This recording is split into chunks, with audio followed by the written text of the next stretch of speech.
Chega mais nação, seja muito bem-vindos mais uma vez, galera, ao nosso canal. Vamos ir um pouco aí, rapaz. O Palmeiras acabou de ser atropelado pelo LDU, pela Copa Conmebol Libertadores semifinal. Então tá chegando aqui pela primeira vez, já vai deixando o seu like e se inscreva no nosso canal. Fez uma defesa importante logo no início do jogo. Sim. E com 15 e 40, quase 16, saiu o primeiro gol. O que foge ao padrão é que as equipes que sofrem esse primeiro gol, elas normalmente se assentam. E podem até levar o segundo, como aconteceu com o São Paulo e com o Botafogo, mas numa outra circunstância. Às vezes no segundo tempo, mais tarde no jogo, quando estão mais cansadas. O São Paulo foi assim. Outras vezes, quando resolvem dar um passo à frente para empatar o jogo e aí cedem muito espaço e são surpreendidos. O Palmeiras entrou meio que num colapso no primeiro tempo. Levou o segundo, levou o terceiro. E a partir daí, quando você tem ainda um tempo para jogar, pode até ser bom. Você fala assim, um gol muda a situação, 2 gols, completamente diferente a situação para a volta. Mas o Palmeiras não conseguiu, né? nem chegar próximo disso. E foi, de novo, comparando com o que aconteceu nas visitas do Botafogo e do São Paulo, o Palmeiras fez o pior papel entre esses 3 times. Foi. Né? De desempenho, não é só placar, de desempenho. Exato. E agora se vê numa situação complexa. O Botafogo perdeu na ida... Desculpa, a LDU perdeu na ida no Rio de Janeiro e ganhou em casa para resolver. Isso. Contra o São Paulo, ganhou na ida 2-0, ganhou no Morumbi 1-0. Não é um time que se acovarda fora de casa. Mas é claramente um time pior que o Palmeiras. Sem dúvida. E aí fica aquela dúvida. Eu compartilho das questões do Jean em relação ao que o Abel vai fazer, mas a minha impressão é que nem mesmo se ele quisesse tomar medidas valorizando a próxima rodada do Campeonato Brasileiro, isso não será permitido a ele, pela própria consciência. Eu acho que ele vai tirar muita gente da próxima rodada e vai tentar uma cartada muito violenta de futebol, contando com a torcida do Palmeiras, contando com o fato da LDU não ter altitude dessa vez para jogar, mas... E só para deixar claro, André, porque assim, eu não estou dizendo que ele deveria poupar no jogo de volta contra a LDU, repito. Não, claro, né? Não esquecer do jogo do Campeonato Brasileiro. Exato. Mas o que a minha também impressão é que difícil, será esquecido o jogo do Campeonato. Uma vez titulares. Isso. Então, né, às vezes a gente fala, não, tudo bem, dá para jogar 2 jogos com todos os titulares. Forçando a barra, dá para jogar 3 jogos com todos os titulares. Mas nesse caso, se ele jogasse com todos os titulares contra o Cruzeiro, seriam 4 jogos com todos os titulares, porque contra a LDU na volta certamente serão também. E para concluir, o que me surpreende mais é que as mexidas no time que o Abel fez hoje faziam sentido completo em relação ao que ele queria, que era, com o Rafael Veiga, ter um jogador de mais estatura, até dentro do Palmeiras, mais experiência, né? Menos aceleração, ele não é um grande organizador, mas ele oferece mais controle. As outras 2 mexidas têm a ver com a forma como o Palmeiras queria sair do campo de defesa, que o Abel normalmente faz isso, esse é um papel, né?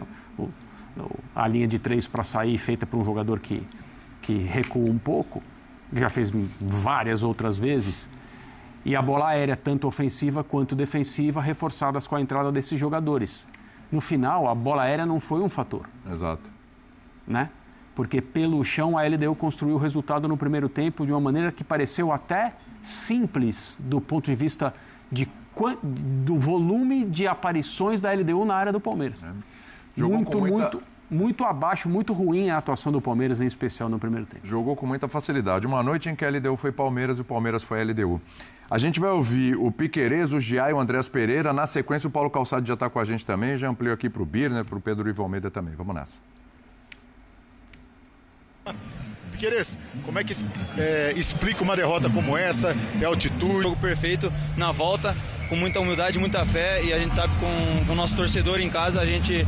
Tudo bem. Paulo Calçade, direto de Quito, para falar um pouquinho com a visão de quem estava ali no estádio, quem acompanhou de perto. Primeiro tempo avassalador da LDU e o segundo tempo que o Palmeiras não demonstrou força para conseguir a reação. Um golzinho já ajudava, o Palmeiras não conseguiu. Calçade, tudo bem com você? Olá, William. Olá, companheiros. Para você que assiste também o Linha de Passe. Olha, foi assustador, porque é o seguinte, a gente espera da altitude uma interferência na forma de jogar. Eu já fiz partidas na altitude em Bogotá, jogo do Flamengo, você percebia nitidamente que o Flamengo estava sentindo, era 2.600, aqui 2.800, tudo bem, o time vem preparado para isso. Em La Paz, então, sofre mais ainda, mas neste nível foi assustador. Foi do comportamento. Por quê? Foi uma LDU, principalmente na primeira etapa, quando construiu o placar de 70% de posse de bola, uma posse de bola muito ativa, muito bem trabalhada, não foi uma posse que nada realizava e criava, foi uma posse que gerou várias situações de perigo. Palmeiras não conseguia recuperar a bola, Palmeiras ficou acuado e quando começa a tomar os gols, o que faz é do instinto do jogador, é dar um passo atrás e entrar na área para defender o gol. E o Palmeiras todo entrou na área, tanto que na cobrança, no chute do pênalti, o que aconteceu? Está todo mundo dentro da área, né? E um vazio na entrada por uma jogada ensaiada, numa cobrança de escanteio, que o jogador fica livre e finaliza. Então foi um Palmeiras que, sim, chamou muita atenção isso. E tem um outro ponto, e aí, quando sair da altitude, for jogar no Allianz, isso não pode acontecer. O jogo físico da LDU foi de uma imposição quase que total. Físico, total. Passou até do limite, que o Brian Ramírez foi expulso de tanta pancada que ele deu, porque ele cavou a expulsão dele ao longo da partida. Imagina, o cara tá com 3-0, 50 minutos, e ele dá a entrada que deu no tornozelo do Giai, depois de ter dado um soco, que o árbitro fez que não viu. Então, foi uma imposição total. E aí que chama atenção. O Palmeiras, se você perde as divididas, você vai ganhar de quem? Então essa recuperação no jogo da volta, ela precisa acontecer. E ficou muito difícil, porque é claro, a LDU vai moldada pela sua vantagem, né? E é um time, olha, muito bem estruturado, jogou muito bem, mas muito bem, inclusive com variação tática. O Brian Ramírez fez a jogada do terceiro gol no lado oposto. E aí naquele momento o Villamil pode ocupar a zona onde ele estava jogando, o Brian Ramírez, que é a esquerda, o Quinones, que é lateral, que joga como zagueiro, ele tem uma ótima saída e pode, durante a partida, ser o lateral e fazer uma linha de 4 e não linha de 5. Ela vira linha de 5 quando o time é atacado e retorna para defender. Então é uma LDU que mostrou as suas variações, a sua força, individualmente foi superior, e o Palmeiras, assim, nas cordas, sem reação, sem produzir nada, e eu entendo. Eu acho que sou um dos caras que mais fala nisso. Eu entendo que a altitude atrapalha. Mas neste nível que eu vi aqui me assustou. Porque não é normal do Palmeiras. Desorganizado, e eu entendo que o Abel não foi bem nas mudanças, não. Havia um vazio no meio de campo, com o Andrés Pereira eliminando o Martínez para marcar 3, às vezes 4 jogadores. Então, assim, em termos de superioridade numérica, a LDU levava vantagem por ali e as mudanças vieram e permitiram que isso acontecesse durante o tempo todo. Eu fiquei assustado com o que vi aqui hoje. Ô Vitor Birner, boa noite para você. 4-0 na volta é difícil? É quase impossível ou é um milagre? Bom, primeiro boa noite a você, William, Calçade, Jean, André, Pedro, boa noite aos fãs do esporte. Não, é bem difícil, mas não é um milagre. Eu acho que o jogo fora da altitude é um jogo totalmente diferente. Eu concordo que não foi a altitude, porque o Palmeiras, ele mesmo na altitude, ele é um time organizado. Hoje o Palmeiras foi um dos times mais bagunçados que eu vi na Libertadores em mata-mata em muito tempo. Não só comparando ao próprio Palmeiras, há outros também. Não, e o Palmeiras, eu repito, é um time muito organizado, costuma ser organizado. Até quando jogava mal no primeiro semestre e conseguia bons resultados, era organizado e pouco criativo. Hoje foi uma catástrofe. O meio campo não pegou absolutamente nada. Eu acho que o Kelvin jogou mal, mas eu não vou colocar o Kelvin como responsável. Eu acho que o meio campo não marcou absolutamente nada. Estourava tudo, principalmente no primeiro tempo, do lado direito da defesa palmeirense. Ele deu show com muita facilidade pelo lado esquerdo. Esse meio campo também, quando ele quis atacar pelo outro lado, também não conseguiu marcar. E, na hora de construir jogo, para fazer associação e usar o grande momento de Flaco Lopes e Vitor Roque, o meio campo também não construiu. E um time do Abel Ferreira tão mal treinado é muito estranho, porque na verdade o time não é mal treinado. Só que hoje o time parecia o time mais mal treinado do país. Porque parecia uma bagunça. Eu nunca vi, não tinha nenhuma conexão entre os jogadores no primeiro tempo. No segundo tempo o Palmeiras caiu de rendimento. Né? Então não dá para dizer que os erros de posicionamento têm a ver com a altitude. Podem ter muito mais a ver com o Thiago Nunes, que no confronto de ideias de jogo deu um vareio no Abel. Um vareio como o Abel não toma há muito tempo. Há muito tempo, não à toa, o Abel sofreu a sua maior derrota na Libertadores. Porém, eu acho que o Palmeiras tem força para conseguir o resultado no jogo de volta. É muito difícil, mas eu não acho, por exemplo, que uma vitória por 3 gols de vantagem do Palmeiras, dependendo como corre o jogo no mata-mata, porque quando sai o primeiro gol, como vai estar o ambiente no estádio, como a LDU reage, porque hoje o jogo foi muito confortável para a LDU. Como a LDU vai reagir num jogo desconfortável, então tem vários detalhes que no jogo cardíaco, como o jogo de mata-mata, pesam muito, então, sim, difícil resolvido não tá. Se fosse outra equipe, talvez eu dissesse que estava errado, mas eu vou dizer, qualquer equipe que não fosse Palmeiras ou Flamengo, eu diria que está resolvido. Sim. Essas duas, eu prefiro esperar o jogo de volta para ter certeza. Tudo bem. Qual foi o ponto mais frágil do Palmeiras hoje, Pedro? Tudo bem, tiveram vários, hein? Tudo bem, Emílio, abraço a você, Calçade lá em Quito, André, Jean, Vitor, fã do esporte. Acho que o ponto mais frágil, eu acho que é comportamento. Porque é bom que a gente senta aqui, e nenhum dos companheiros eu já imaginava, ninguém fica nessa de altitude, porque o André fala impactou um pouco, porque a gente consegue passear pelos jogos e deixar a altitude de lado, porque é sempre o mesmo papo. Bogotá, e você vê que ele não fala da altitude até que ele fala seja assim, atrapalhou, ponto. É Bogotá, é La Paz, é Alto, Quito e tudo mais.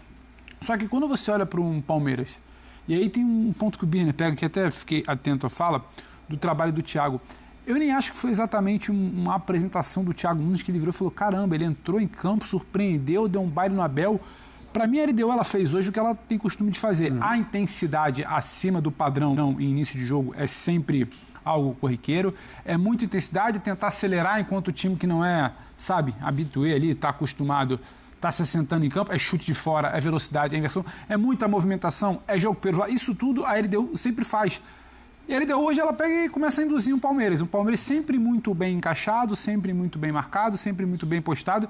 Parece que começa a perder a LDU, as referências. O cara cai para cá, ele não consegue acompanhar, a cobertura não fica boa, o cara que puxa muito da linha de ataque para o meio, o Palmeiras não sabe como é que faz essa troca. Começa a ter uma bagunça, que é o que o Vitor fala. Não dá a entender que é o time do Abel. É uma desorganização que você não está acostumado. E não é exatamente algo novo do Thiago Nunes. Algo novo para mim é o Abel, que sempre estuda muito o adversário, imagino eu que saiba que a LDU joga assim, e aí não é falar agora. O Kelvin não é exatamente... O Kelvin, ele encarou o ex-treinador dele. Então o ex-treinador dele sabe que o Kelvin não é um jogador marcador. Então talvez a opção, a gente pode questionar agora e depois, é muito fácil, mas assim, é bom ouvir o Abel. A proteção do meio com o Martínez e com o Andrés não é exatamente de pegada. Se fosse o lateral no lugar do Kelvin, seria a mesma coisa. Não é a mesma coisa, Bini. Peraí. Eu acho que é a mesma coisa. Debate, é tudo a mesma coisa. Eu acho que é a mesma coisa. O Giai tem cara. O meio de campo foi mal. Se o Giai é mais marcador e quando estoura nele, ele pode ter mais capacidade de atacar ali, de defender, atacar o marcador, se defender do que o Kelvin. Acho que tem o Kelvin. Os melhores momentos do Giai no Palmeiras, proteção, jogando como terceiro zagueiro pela direita. Os dois homens de proteção, que seriam o M, Martínez e o Andrés, não protegem, e aí quando você perde a referência que tem que se baixar na hora do pênalti, ele não estão acostumados com isso, o Palmeiras perdeu proteção, estoura na lateral direita, não tinha um cara acostumado a se defender, então acho que isso ficou muito ali zoneado junto com como a LDU começa a induzir os erros do Palmeiras. Não é só simplesmente a altitude. A LDU pega e inverte pro jogador. Inverte um zagueiro com um ponta. O Palmeiras perde a referência, a troca não é bem feita. Pega o cara de área e sobe para o meio de campo, não acompanha e não tem troca. Então começa a ficar tudo muito bagunçado num time que não vinha jogando junto. A formação não era essa. E aí não é, por exemplo, para mim, a troca do Murilo pelo Fux. Isso acho que tem muito mais a ver com confiança. Mas o homem de não ser marcador ali pela beirada e os dois homens que ele opta para fazer proteção para mim, eu acho que ele pode explicar depois melhor para a gente, mas acho que tem muito de qualidade da LDU em casa, claro, que induz o Palmeiras a se perder nesses encaixes que viraram desencaixes. Agora, eu concordo muito quando você fala que não tem milagre para mim, porque é difícil você entrar tendo que fazer 4 ou tendo que fazer 3 para levar para pênalti. Mas não dá para virar olhar para esse Palmeiras em casa com gol talvez rápido, com mobilização, com o que deve se falar de campanha. Você acha impossível, por exemplo, o Palmeiras terminar o primeiro tempo vencendo por 2 a 0? Não acho, por 2. Até por fazer o segundo aos 10. Envolveu 3-0 ainda no primeiro tempo. Então, eu não classifico como milagre. Difícil, a parada é muito difícil e acho que ninguém esperava ter que voltar fazendo 3, 4. Mas tem um time e tem um treinador nos últimos tempos que eu acho que tem capacidade disso. E é o Palmeiras. Para mim, até mais que o Flamengo quando o papo é Libertadores. Sim, não sim. Capacidade. Libertadores. Então, eu acho que a gente precisa esperar muito o jogo da volta, evitar verborragia de decretar o que não está decretado. Mas para mim tem muito de trabalho da LDU, o que o Palmeiras não imaginou de encaixar. E aí o Palmeiras que começa a perder. E o segundo tempo não tem muito jogo, a LDU senta no 3-0 e o Palmeiras poderia ter achado um gol, poderia não ter achado. Agora, é o que você traz como não conseguir fazer. O Palmeiras tomou 3 gols no primeiro tempo com o Flamengo. De um modo absolutamente diferente, termina o jogo com outra percepção de jogo, sabe, de comportamento coletivo, de como começou, de situações pontuais que você consegue identificar muito ali, erro individual. Hoje não, hoje foi um vareio, você não consegue salvar praticamente nada, você vai se esforçar para tentar. Aliás, o Carlos Miguel, muito falado, muito achincalhado, por rivalidade, evitou o pior para mim hoje. Exatamente, evitou o pior. O Calçade chamou, hein? Oi, William. William, na volta, assim, a primeira mudança é comportamento, né? Assim, o que a gente viu aqui não foi legal. Tem um pedacinho da altitude, assim, eu não descarto isso, mas a gente já viu o Palmeiras enfrentar situações mais difíceis e eu lembro o Abel, até então, e ainda tem, mesmo com essa derrota, o melhor aproveitamento entre clubes brasileiros nesse período que ele dirige o Palmeiras, melhor aproveitamento na volta. Agora, vamos ver, eu acho que a postura do Thiago Nunes vai ser, não vai afundar o time dentro da área, mas sabe que o Palmeiras subirá a marcação, deixará muito espaço, porque o Palmeiras tem que se projetar e jogar no campo da LDU. Tem que ter a posse de bola, recuperar a bola que não teve aqui no jogo todo. E ele vai ter muito espaço, o Thiago Nunes, para fazer os seus atacantes em velocidade chegarem ao gol. Mas perde um jogador fundamental, o Bryan Ramires, por uma bobagem, né? Aí é um ponto para o Palmeiras, mas sair do 0-3... Olha, vai dar muito trabalho, porque a LDU vai totalmente condicionada por esse placar e a torcida vai ter que jogar junto no Allianz, vai ter que literalmente entrar em campo, ajudar o time, porque é uma missão dificílima, mas nada é impossível no futebol. E acho que quando o Calçade fala LDU vai condicionada por esse placar, tem aí várias coisas. Primeiro, obviamente, algo que é muito comum na Libertadores é você começar a comer o tempo do jogo o mais rápido possível. O juiz apitou, você já começa a cair. Isso é uma prática comum, é uma prática que não é muito coibida. Então, já é algo que torna a missão mais difícil. Depois, que a LDU é um time que gosta de ser atacado, né? E que tem essa verticalidade e jogadores com capacidade de contra-atacar. Então, assim, uma coisa é você dizer, mas o Palmeiras não pode fazer 3, 4 gols em casa. O Palmeiras, nos últimos 7 jogos que fez no Allianz Parque, fez pelo menos 3 gols. 3, 4, 5. Nos últimos 7 jogos, ele marcou este número de gols. E em 6 dos 7 jogos, ele venceu por uma diferença que pelo menos levaria a decisão para os pênaltis. Mas é diferente de quando você precisa fazer esse resultado, quando você precisa ir atrás contra um time que tem uma característica de gostar de ser atacado. Então, assim, é claro que é possível, e acho que o espírito desse time e o histórico do time sob comando do Abel já mostrou isso. É claro que é possível, mas não é o normal. É assim, você ter que correr atrás desse resultado é muito mais complicado do que você acabar fazendo naturalmente esses 3, 4 ou 5 gols, como o Palmeiras fez nos últimos 7 jogos que disputou no Allianz. Sim. Tenho que liberar o Calçade lá, que o pessoal já está em cima ali, já querem tirar ele do local onde está. Calçade, obrigado, um abraço para você, viu? Pode dar um plazinho final aí para a gente voltar para cá. Se te deixarem. Se te deixarem. Não, vão deixar. Mas tem muita gente, porque as cabines são estreitas, né? Então, assim, não é fácil, né? Sabe como é que é? Mas, assim, eu fiquei surpreso. Eu poderia até imaginar uma vitória da LDU aqui, mas não do jeito que ela ocorreu. Então, a equipe do Thiago Nunes foi extraordinária contra um Palmeiras que não tinha cara de Palmeiras.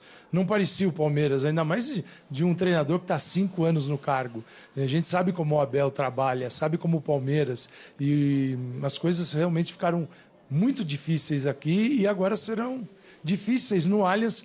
É possível? É possível, eu não duvidaria. mas acho que vai ser uma daquelas, se o Palmeiras... É isso aí, nação, ficamos por aqui, galera, e esse foi mais um corte, rindo um pouquinho dos palmeirenses. Andrés Pereira ficou desolado aí, rapaz, tomou um amasso, Palmeiras 3-0 contra o LDU.